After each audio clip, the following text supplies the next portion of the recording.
আসসালামু আলাইকুম রহমতুল্লাহ। অনিয়মিত মাসিক সম্পর্কে ইতিমধ্যে অনেক মেয়েই জানতে চেয়েছেন এবং অনেকেই বলেছেন আমার মাসের ঠিক মতন মাসিক হয় না, অনেক আগে পরে হয়। পাশাপাশি মাসিকের সময় রক্ত কম বেশি যায়, কারোর কম যায় কারোর বেশি যায়, কারোর দু একদিন বন্ধ হয় আবারও হয়।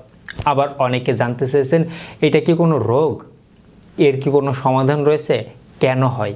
খুবই সংক্ষিপ্তভাবে অনিয়মিত মাসিক কেন হয়, কখন বুঝবেন যে আপনার অনিয়মিত মাসিক হচ্ছে, এই অনিয়মিত মাসিককে নিয়মিত করা, পাশাপাশি অবশ্যই জরুরিভাবে ডাক্তারের কাছে যাওয়া কখন জরুরি, এই বিষয়টা আপনারা জানতে পারবেন।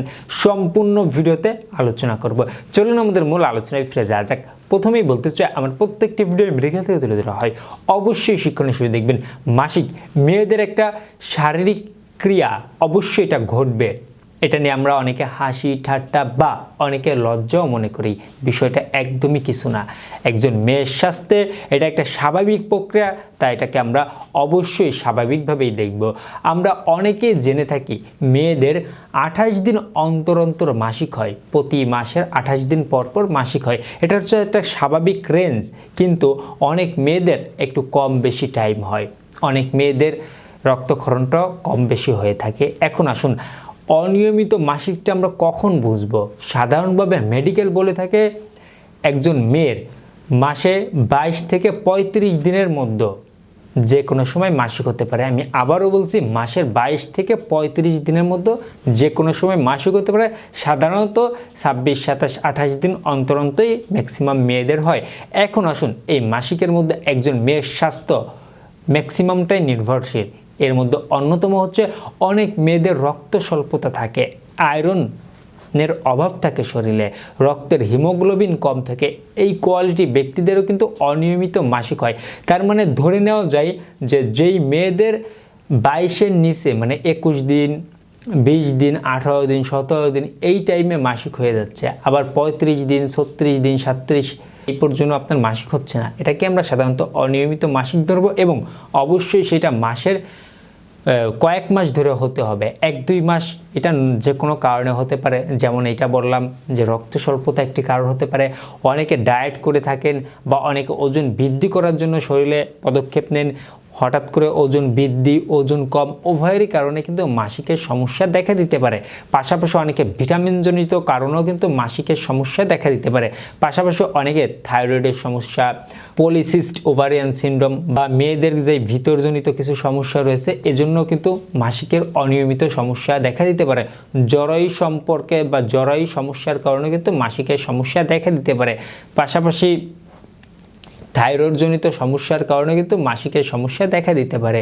একই সাথে আমি বলতে চাই, এখনের কিছু মেয়ে রয়েছেন, কিছু সংখ্যক মেয়েরা রয়েছেন যে ঘরে থাকেন, তেমন একটা হাঁটাচলা বা তেমন একটা শারীরিক এক্সারসাইজ করে না, ব্যায়াম করে না, এই কোয়ালিটি ব্যক্তিদেরও কিন্তু মাসিকটা অনিয়মিত হতে পারে। এখন আসুন, নিয়মিত করার জন্য করণীয় কি? অবশ্যই নিয়মিত করার জন্য প্রথমত মানসিক দুশ্চিন্তা, হতাশা বা বিষণ্ণতা থেকে দূরে থাকতে হবে। এই মানসিক দুশ্চিন্তা, হতাশা, বিষণ্ণতা এটা কিন্তু আমাদের শরীরের প্রতি যেমন প্রভাব পড়ে, অবশ্যই একজন মেয়ের মাসিকের প্রতিও কিন্তু প্রভাব ফেলে। অবশ্যই আমরা এই জিনিসটা বাদ দিতে হবে। পাশাপাশি আমাদের রাতের ঘুমকে পর্যাপ্ত পরিমাণে রাখতে হবে, পর্যাপ্ত পরিমাণে পানি পান করতে হবে। ডিহাইড্রেশনের কারণে কিন্তু এই সমস্যা দেখা দিতে পারে। অবশ্যই আপনাদের আয়রন সমৃদ্ধ খাবার, পুরুষের থেকে মেয়েদের আয়রন সমৃদ্ধ খাবারের পরিমাণটা একটু বেশি সবসময় খেতে হয়, কারণ তাদের এই মাসিকের সময় রক্ত যাওয়ার কারণে তাদের অনেক ক্ষেত্রে অনেক মেয়েদের রক্ত স্বল্পতা দেখা দিতে পারে। এজন্য অবশ্যই আয়রন সমৃদ্ধ, পুষ্টি সমৃদ্ধ, ভিটামিন সমৃদ্ধ খাবার খাবেন। মাসিকের সময় তো অবশ্যই পাশাপাশি আপনারা সারা মাসই অবশ্যই অন্তর অন্তর প্রতিদিন কিছু না কিছু ব্যায়াম করতে থাকবেন এবং মাসিকের সময় অবশ্যই নিয়মিতভাবে ব্যায়াম করবেন। পাশাপাশি অবশ্যই ফাস্ট ফুড, জাঙ্ক ফুড, মশলাযুক্ত খাবার, তেলে ভাজা খাবার, প্রসেসড ফুডগুলা, চা, কফি, এই খাবারগুলা এই মাসিকের সময় একটু এড়িয়ে চলা ভালো। এই খাবারগুলো একটু এড়িয়ে চলা ভালো। পাশাপাশি অবশ্যই আমি আপনাদের বলতে চাই যে আপনার ডাক্তারের কাছে যাওয়া কখন জরুরি, কখন বুঝবেন যে আপনি ডাক্তারের কাছে যেতেই হবে। এখন আসুন, যদি দেখেন যে আপনার কয়েক মাস যাবত, 3-4 মাস যাবত আপনার মাসিকের সমস্যা দেখা দিচ্ছে, একটা কথা মাথায় রাখবেন, অল্প বয়সে যখন মাসিক শুরু হয় এই সময়টা এবং যখন মাসিক শেষ হয় শেষের দিকে, যেমন বয়স 43, 45 বা 48 হয়ে গেছে, এই সময়টাও কিন্তু মাসিক অনিয়মিত হতে পারে। একটা মেয়ের মাত্র মাসিক শুরু হয়েছে, হয়তোবা কিছুটা রক্ত দেখা গেছে, আবারও 2 মাস 3 মাস দেখা যাচ্ছে না, আবার একটু দেখা যাচ্ছে, এইটাও কিন্তু 6 মাস 1 বছর বা 1.5-2 বছরের মধ্যে স্বাভাবিক একটা প্রক্রিয়া। পাশাপাশি অনেক মেয়েদেরও দেখা যাচ্ছে যে ব্রেস্ট ফিডিংয়ের সময় বা বাচ্চা প্রসবের পরে পরবর্তী 6 মাসও কিন্তু এই মাসিকটা বন্ধ থাকা বা একটু অনিয়মিত হওয়া, এটাও স্বাভাবিক। কিন্তু এরপরে আবার আস্তে আস্তে কন্টিনিউ হবে, এটাও কিন্তু স্বাভাবিক। এগুলো কিন্তু আমাদের মাথায় রাখতে হবে।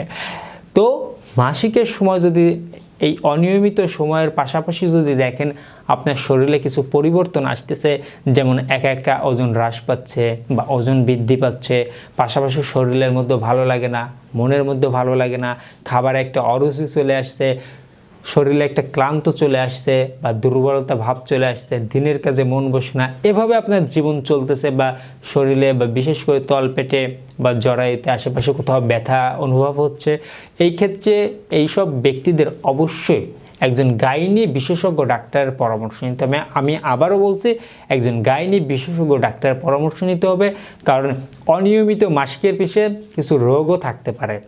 শুধু যে সবসময় নর্মাল হবে বিষয়টা এমন না, কিছু রোগও লুকিয়ে থাকতে পারে। তাই যদি আপনার অনিয়মিত মাসিকের পাশাপাশি এমন শরীরের সিমটম বা উপসর্গ দেখা দেয়, তাহলে আর ঘরে বসে থাকবেন না। আশা করি বিষয়টা অল্পের মধ্যেই বুঝতে পেরেছেন। আল্লাহ তাআলা সবাইকে সুস্থতা দান করুক, সকলে সুস্বাস্থ্য কামনায় আজকের মধ্যে এখানেই শেষ করছি। ধন্যবাদ সবাইকে।